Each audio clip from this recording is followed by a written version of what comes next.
కొబ్బరికాయ కాదు, లడ్డూ కాదు, ఈ ఆలయంలో అమ్మవారికి పాన్ని నైవేద్యంగా సమర్పిస్తారు. తమలపాకు, సున్నం మరియు వక్కని మిశ్రమంగా చేసినది అమ్మవారికి నైవేద్యంగా ఇచ్చి మనకు కూడా ప్రసాదంగా ఇస్తారు. నైట్ మొత్తం కార్ బ్యాక్ సీట్ ని బెడ్ లాగా తయారు చేసుకుని ప్రయాణం స్టార్ట్ చేశాం. 7 hours డ్రైవ్. మార్నింగ్ 6 గంటలకల్లా నాందేడ్ మహారాష్ట్రకి రీచ్ అయ్యాం.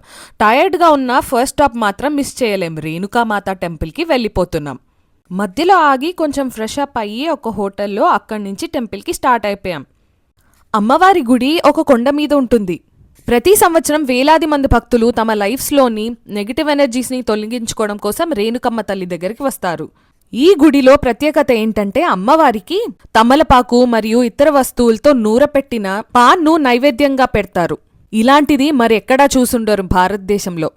కొన్ని స్పెసిఫిక్ డేస్లో ఇంటికి వెళ్ళాక ఆ ప్రసాదాన్ని నీటిలో కలిపి తీసుకుంటే కడుపు నొప్పులు తగ్గుతాయని, సంతాన భాగ్యం కూడా కలుగుతుందని చెబుతారు. ఇక్కడ అమ్మవారు స్వయంభుగా వెలిశారు. మొహం మాత్రమే కనిపిస్తుంది, శరీరం మాత్రం భూమిలో ఉందని చెబుతారు. ఈ రేణుక అమ్మవారు పరశురాముని తల్లి అని కూడా చెబుతారు. కింద పరశురాముని గుడి కూడా ఉంటుంది, దర్శనం చేసుకోండి. దగ్గరలోనే దత్త శిఖరం మరియు అనసూయమాత గుడి కూడా ఉంటుంది, దర్శనం చేసుకోండి. ఎంత అలసిపోయినా ఆ కొండెక్కి అమ్మవారి మొహం చూసిన క్షణం ఆ అలసట అంతా మర్చిపోయాం. అమ్మవారి మహిమ అంటే ఇదేనేమో.